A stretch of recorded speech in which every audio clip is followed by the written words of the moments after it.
اب میرے بھائیوں وہ حدیث میں آپ کو ورڈ بائی ورڈ پڑھ کے سناتا ہوں جو بخاری اور مسلم دونوں میں موجود ہے. سورہ التوبہ کی آیت نمبر 118 کے کانٹیکسٹ میں کعب بن مالک کی توبہ کا بیان یہ صحیح بخاری میں باقاعدہ امام بخاری نے باب باندھا ہے, اور اس حدیث کا انٹرنیشنل نمبر ہے 4418, اور یہ حدیث مسلم میں بھی ہے 7016.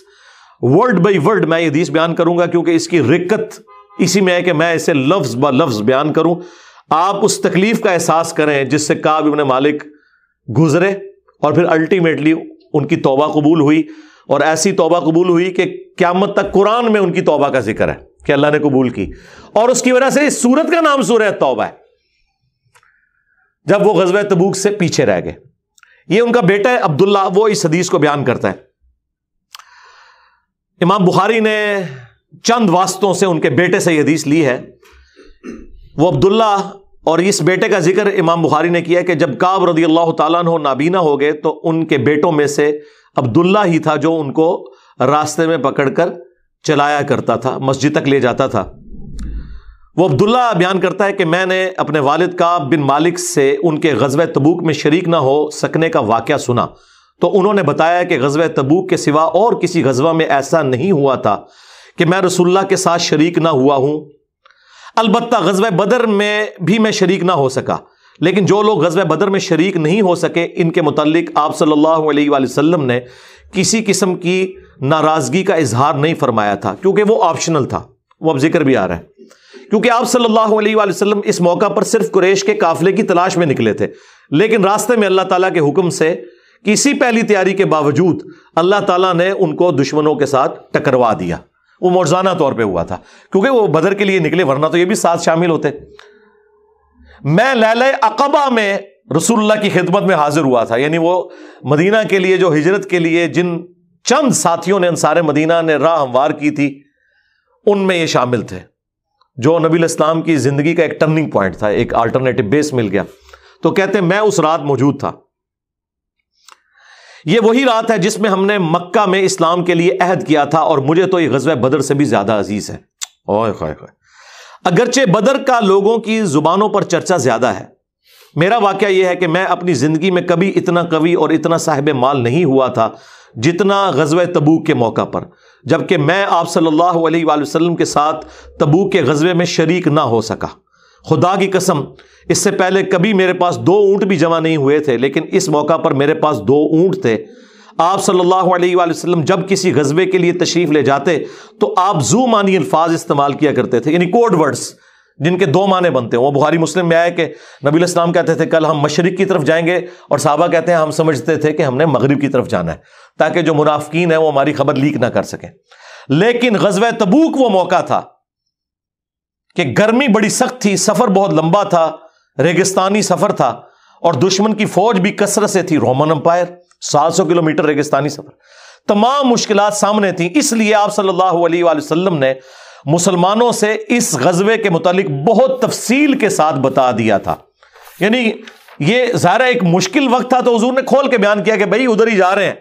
یعنی مطلب یہ ہے کہ جو یہ نعرے لگاتے ہیں نا کہ غلامی رسول میں موت بھی قبول ہے اور ٹکٹ کٹا لے اپنا, تاکہ اس کے مطابق پوری طرح تیاری کر لیں. چنانچہ آپ صلی اللہ علیہ وآلہ وسلم نے اس کی سمت بھی نشاندہی کر دی جدھر سے آپ کے جانے کا ارادہ تھا. مسلمان بھی آپ علیہ السلام کے ساتھ بہت زیادہ تھے, اتنے کہ کسی رجسٹر میں سب کے ناموں کا لکھنا بہت مشکل تھا. کعب کہتے ہیں کہ کوئی بھی شخص اگر اس غزوے میں شریک نہ ہونا چاہتا تو وہ خیال کر سکتا تھا کہ اس کی غیر حاضری کا کسی کو پتہ نہیں چلے گا سوائے اس کے کہ اس کے متعلق وحی نازل ہو.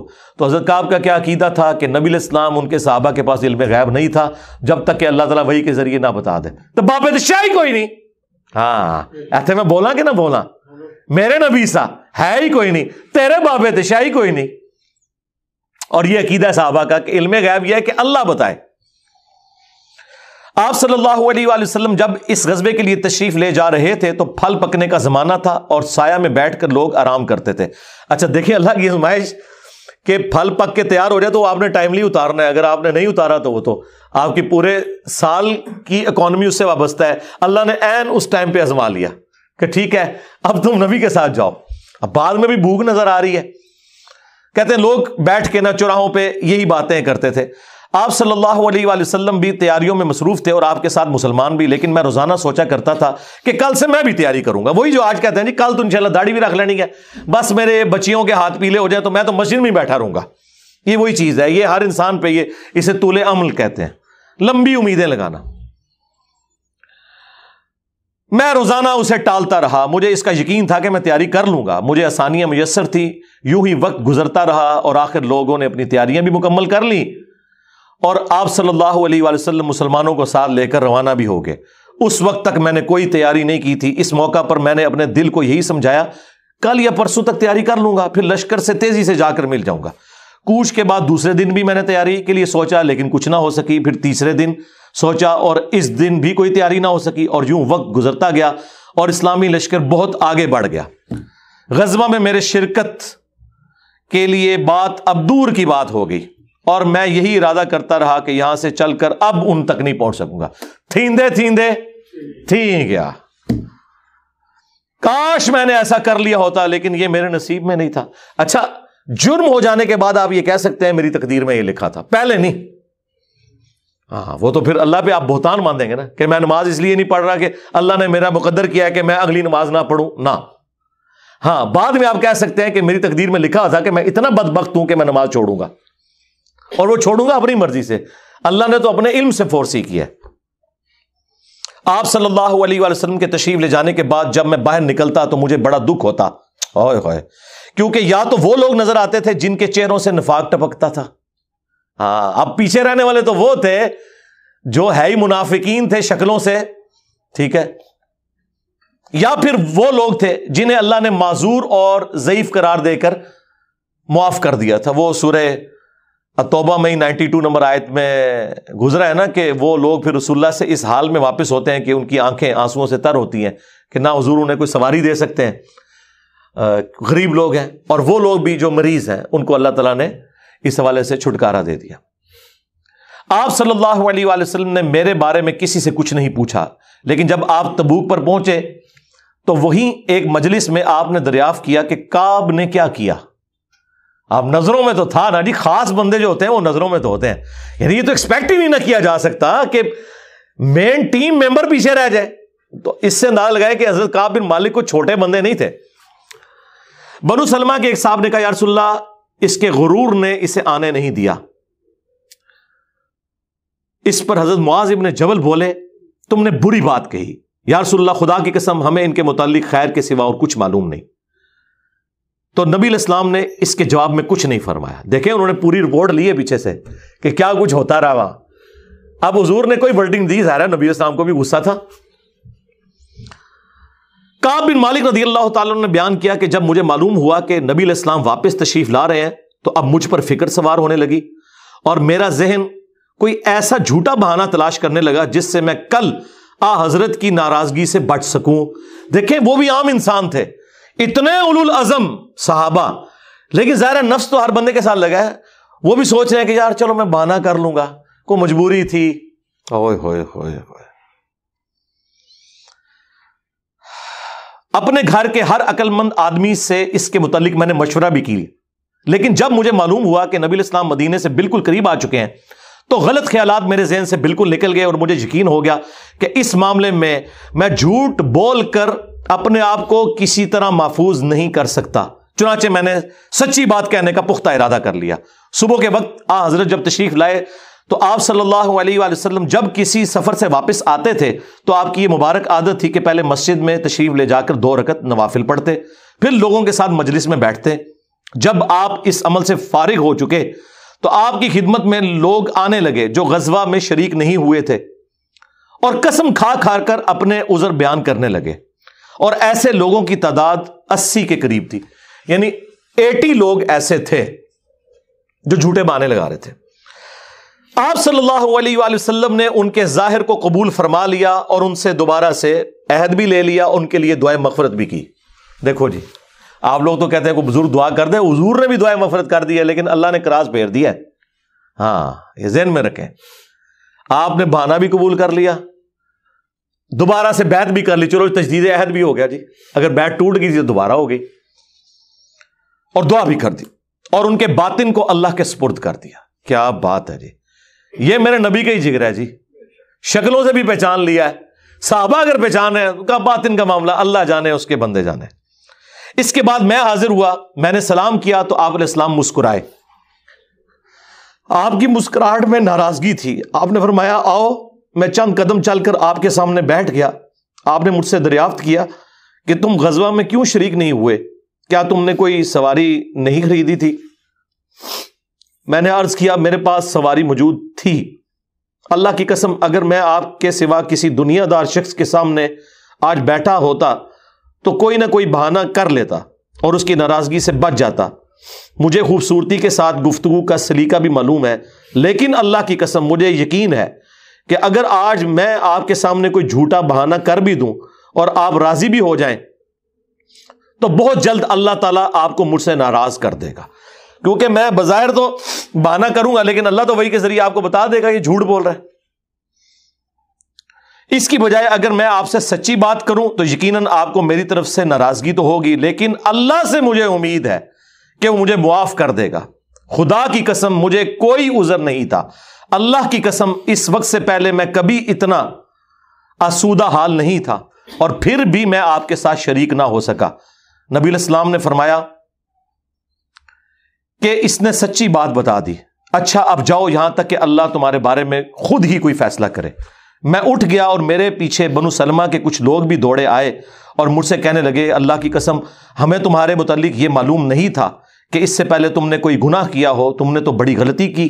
آپ علیہ السلام کے سامنے ویسے ہی کوئی بہانہ کر دیتے جیسا کہ دوسرے لوگوں نے کیا، تمہارے گناہ کے لیے نبی علیہ السلام کا استغفار ہی کافی ہو جاتا، وہی جو کچھ بھی ہے تیرے محبوب کی امت سے ہے۔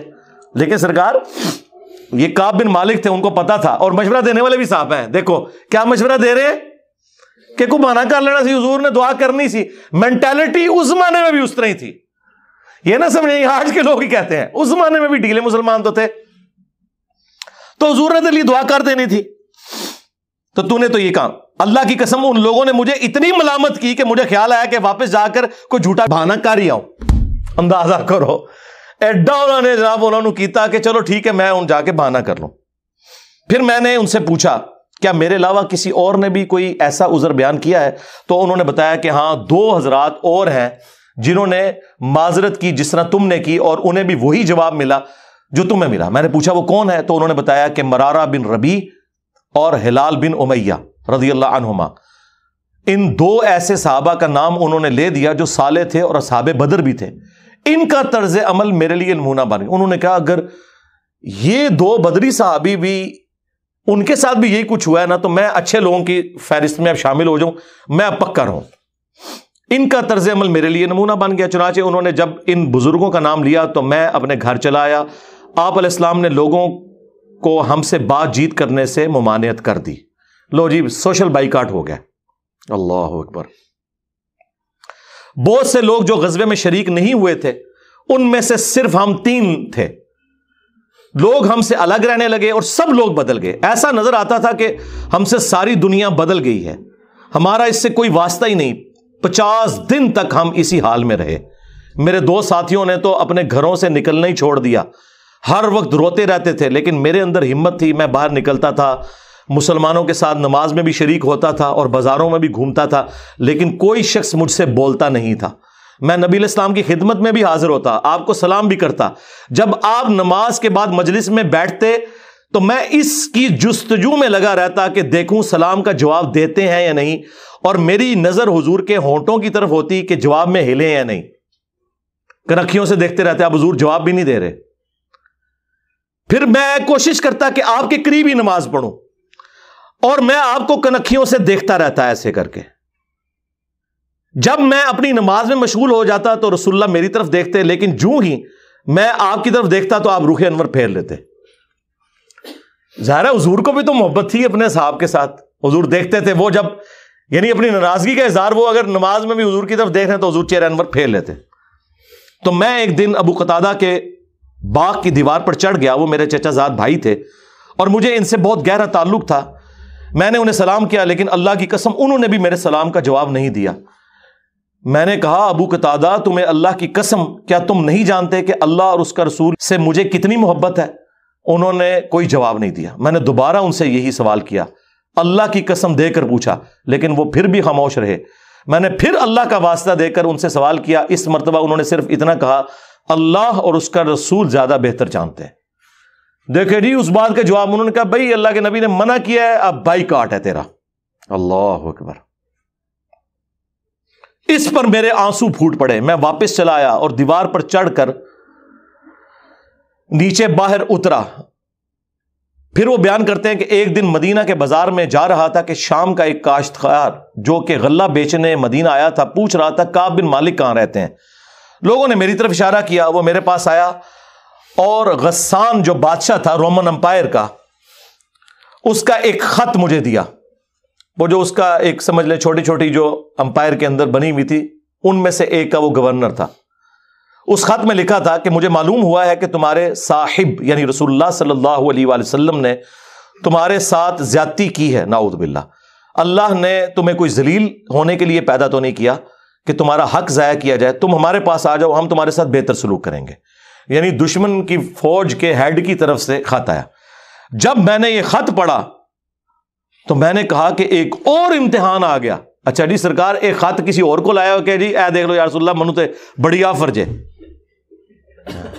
یہاں لوگ دنیا دار لوگ ہی کرتے ہیں نا جی, مجھے فلاں جگہ سے آفر ہو رہی ہے. لیکن جو اہل ایمان ہے وہ تو کہتے ہیں کہ یار میں اس لیول پہ گر گیا ہوں کہ اب کافر بھی مجھے بلا رہے ہیں. انہوں نے یہ رزلٹ نکالا, چونکہ مومن تھے نا.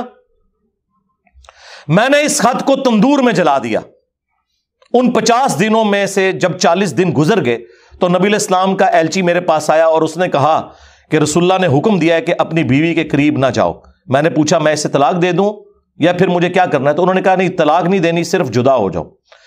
میرے دونوں ساتھیوں کو جنہوں نے میری طرح معذرت کی تھی یہی حکم ملا. میں نے اپنی بیوی سے کہا کہ اپنے میکے چلی جاؤ, اس وقت تک وہیں رہو جب تک کہ اللہ تعالیٰ اس معاملے کا کوئی فیصلہ نہ کر دے. کعب کہتے ہیں کہ ہلال بن امیہ کی بیوی رسول اللہ کی خدمت میں حاضر ہوئی اور عرض کیا یا رسول اللہ وہ تو بہت بوڑھے اور کمزور ہیں, ان کے پاس کوئی خادم بھی نہیں, کیا اگر میں ان کی خدمت کر دیا کروں تو آپ ناپسند تو نہیں فرمائیں گے؟ بیوی دیکھو جی, بیوی خاوند کو کچھ سمجھ نہیں رہی, رسول اللہ سے جا کے پوچھ رہی ہے صلی اللہ علیہ وسلم. تو نبی اسلام نے فرمایا صرف وہ تم سے صحبت نہ کریں. انہوں نے عرض کیا اللہ کی قسم وہ تو کسی چیز کے لیے حرکت ہی نہیں کر رہے. جب سے آپ ان سے ناراض ہوئے ہیں وہ دن اور آج کا دن ان کے آنسو تھمنے میں نہیں آتے. میرے گھر کے بعض لوگوں نے کہا کہ جس طرح ہلال بن امیہ کی بیوی نے ان کے لیے اجازت لے لی تو آپ بھی جا کے اجازت لے لیں. اب دیکھیں لوگ مشورے دے رہے ہیں. میں نے کہا خدا کی قسم میں اس کے لیے رسول اللہ سے اجازت نہیں لوں گا. میں جوان ہوں, معلوم نہیں جب اجازت لینے جاؤں تو حضور کیا فرما دیں. ان کو یہ بھی خطرہ تھا کہ میں یہ جاؤں تو یہ نہ ہو کہ حضور اور ناراض ہو جائے, اگر کوئی چانس بھی ہے نا بچنے کے تو وہ بھی ختم ہو جائے. دیکھیں نہیں کتنا گاڈ اورینٹڈ بندہ ہے جی, اللہ اکبر. اس طرح 10 دن اور گزر گئے. جب رسول اللہ صلی اللہ علیہ وآلہ وسلم نے ہمیں بات چیت کرنے کی ممانعت فرمائی تھی, اس کو 50 دن پورے ہو گئے. 50ویں رات کی صبح کو جب میں فجر کی نماز پڑھ چکا اور اپنے گھر کی چھت پر بیٹھا ہوا تھا, اس طرح جیسا کہ اللہ تعالیٰ نے ذکر کیا وہ ہم آیت پڑھ چکے ہیں, سورہ توبہ کی آیت نمبر 118, جس میں تھا نا کہ زمین وسعت کے باوجود تنگ ہو گئی اور ان کا دم گھٹنے والا تھا. میرا دم گھٹ رہا تھا, زمین اپنی تمام وسعتوں کے باوجود میرے لیے تنگ ہوتی جا رہی تھی. میں نے ایک پکارنے والے کی پکار سنی جو سلع کی پہاڑی پر چڑھ کر بلند آواز سے کہہ رہا تھا اے کعب بن مالک تمہیں بشارت ہو, اے کعب بن مالک تمہیں بشارت ہو. انہوں نے بیان کیا کہ یہ سنتے ہی میں سجدے میں گر پڑا اور مجھے یقین ہو گیا کہ اب اللہ کی طرف سے فراخی ہو جائے گی. فجر کی نماز کے بعد رسول اللہ صلی اللہ علیہ وآلہ وسلم نے اللہ کی بارگاہ میں ہماری توبہ کی قبولیت کا اعلان کر دیا.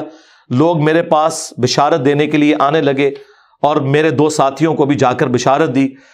ایک صاحب زبیر بن عوام اپنا گھوڑا دوڑاتے ہوئے آئے. ادھر قبیلہ اسلم کے ایک صحابی نے پہاڑی پر چڑھ کر آواز دی